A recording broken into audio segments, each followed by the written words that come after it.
नई Delhi railway station पर शनिवार रात भगदड़ से हाहाकार मच गया।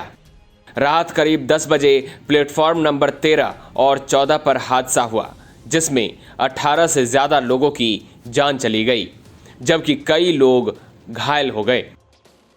अब भगदड़ की चौंकाने वाली वजह सामने आई है।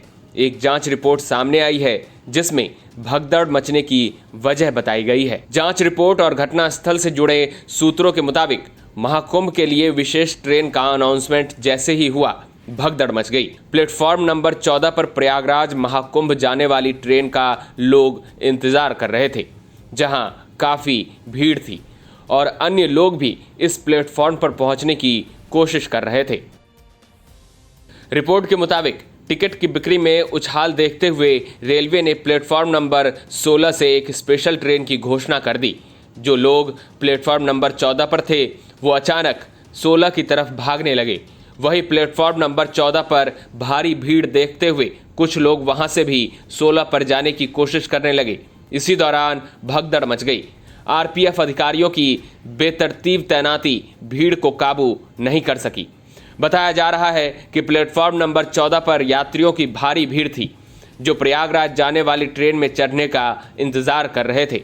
इसी दौरान प्लेटफॉर्म नंबर 13 पर नई दिल्ली से दरभंगा जाने वाली स्वतंत्रता सेनानी एक्सप्रेस में चढ़ने के लिए बड़ी संख्या में यात्री जमा हो गए थे।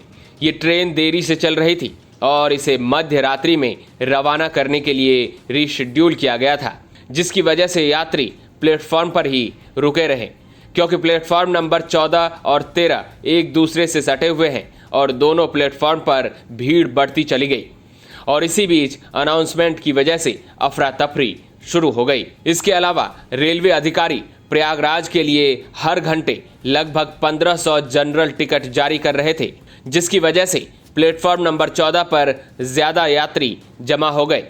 इस भारी भीड़ के कारण प्लेटफॉर्म पर खड़े होने के लिए भी जगह नहीं बची। बढ़ती भीड़ और लगातार टिकट बिक्री को देखते हुए रात करीब 10 बजे रेलवे अधिकारियों ने प्लेटफॉर्म नंबर 16 से प्रयागराज के लिए स्पेशल ट्रेन की घोषणा की। ये घोषणा सुनते ही प्लेटफॉर्म नंबर 14 पर पहले से खड़े जनरल टिकट वाले यात्री फुट ओवर ब्रिज पार कर प्लेटफॉर्म नंबर 16 की ओर दौड़ पड़े। ऐसा करते हुए उन्होंने फुट ओवर ब्रिज पर पहले से बैठे यात्रियों को कुचल दिया, जिससे भगदड़ मच गई। इस घटना में कई पुरुष, महिलाएं और बच्चों की मौत हो गई और कई घायल हो गए। इस घटना के बारे में रेलवे के सीपीआरओ ने क्या कहा, वो सुनिए। कल रात नई दिल्ली रेलवे स्टेशन पर जिस तरह की घटना हुई, उस पर बातचीत करने के लिए इस वक्त हमारे साथ मौजूद हैं नॉर्दर्न रेलवे के सीपीआरओ हिमांशु शेखर उपाध्याय जी। हिमांशु जी, कल ये घटना कैसे हुई? देखिए, अभी जो हम लोग को शुरुआती तौर पे ये पता चला है कि कल ये दुखद घटना है नई दिल्ली रेलवे स्टेशन के प्लेटफॉर्म 14-15 नंबर का जो आइलैंड है, तो उसमें फुटओवर ब्रिज की तरफ से जो सीढ़ियां आती हैं, उसकी उस जगह की घटना है।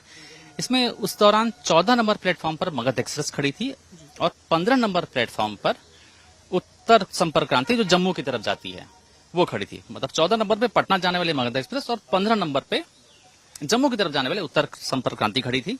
इस दौरान सीढ़ियों से उतरते समय फुटओवर ब्रिज की पैसेंजर के फिसलने की वजह से जो पीछे लोग पैसेंजर्स थे वो उसकी चपेट में आ गए और ये दुखद घटना घटित हुई। इस मामले की उच्च स्तरीय जांच कमेटी द्वारा की जा रही है। कहा जा रहा है कोऑर्डिनेशन नहीं हो पाया, वहाँ पे स्टाफ कम था, पुलिस नहीं थी, आरपीएफ के जवान नहीं थे। इन सब चीजों को आप क्या कहें? देखिए, मैं आपसे बताऊं, जो मैंने अभी आपको बताया है वो जानकारी है और साथ में बाकी और क्या है क्या नहीं है, ये इसकी जांच उच्च स्तरीय समिति द्वारा की जा रही है। मैं आपके माध्यम से एक बात और कहना चाहता हूं कि ऐसी अफवाहें उड़ रही हैं कि कुछ ट्रेन कैंसिल कर दी गई थी या कुछ ट्रेन का प्लेटफॉर्म बदला गया था। ऐसा कुछ भी नहीं है। कोई ट्रेन कैंसिल नहीं की गई थी, बल्कि हम लोगों ने तो शाम को 5 से 6 स्पेशल ट्रेन का अलग से संचालन किया और किसी भी ट्रेन का प्लेटफॉर्म भी नहीं बदला गया था। ये आपने अच्छी बात आपने बताया, क्योंकि ये अफवाह लोगों के बीच में पहुंची थी कि रेलवे ने ट्रेन कैंसिल कर दिया, अनाउंसमेंट हुई थी, प्लेटफॉर्म बदलने की बात की गई थी। क्या हुआ था पूरा, अगर आप बता पाए? देखिए, ऐसा कुछ भी नहीं था। प्लेटफॉर्म पे भीड़ सामान्य थी, कोई बहुत ज्यादा रश नहीं था। इसी बीच फुटओवर ब्रिज जो 14-15 नंबर प्लेटफॉर्म की तरफ जो फुटओवर ब्रिज को सीढ़ियां कनेक्ट करती हैं, उसमें एक पैसेंजर उतर रहे थे उनके वो फिसल के गिर गए, तो उनके पीछे जो रश आ रहा था उसमें से जो पीछे यात्री थे वो इसकी चपेट में आ गए और ये दुखद घटना घटित कितनी हुई। देर में हालात को सामान्य कर लिया गया? हालात को थोड़ी देर में ही सामान्य कर लिया गया। ट्रेन पर परिचालन एज इट इज सामान्य रूप से चलता रहा। अभी भी ट्रेन सामान्य रूप से ही चल रही है और बल्कि हम लोगों ने 5 से 6 अलग से स्पेशल ट्रेन और चलाई। एक आखिरी प्रश्न, किस तरह से यात्रियों को अस्पताल लेके जाया गया, वहां पर किस तरह के इंतजाम किए? दिल्ली पुलिस और जीआरपी की मदद से सभी घायलों को और जो भी इसमें प्रभावित लोग थे उनको अस्पताल ले जाए। अभी की क्या स्थिति है? अभी सब कुछ नॉर्मल है। नई दिल्ली रेलवे स्टेशन पर as it is train operation चल रहा है, सभी व्यवस्थाएं नॉर्मल है। तो अभी स्थिति नॉर्मल है और कल जब घटना हुई तो उसके बाद जो है जितने भी इंतजाम करने की जरूरत है वो रेलवे ने किए, और ये बात साफ इस वक्त रेलवे ने कही है कि किसी भी तरह की कोई भी ट्रेन में कोई भी कैंसिलेशन नहीं हुआ था और किसी भी ट्रेन का आने और जाने का समय भी नहीं बदला गया था। अब देखना होगा कि जो उच्च स्तरीय जांच की बात की गई रेलवे के द्वारा उसमें किस तरह से जांच होती है।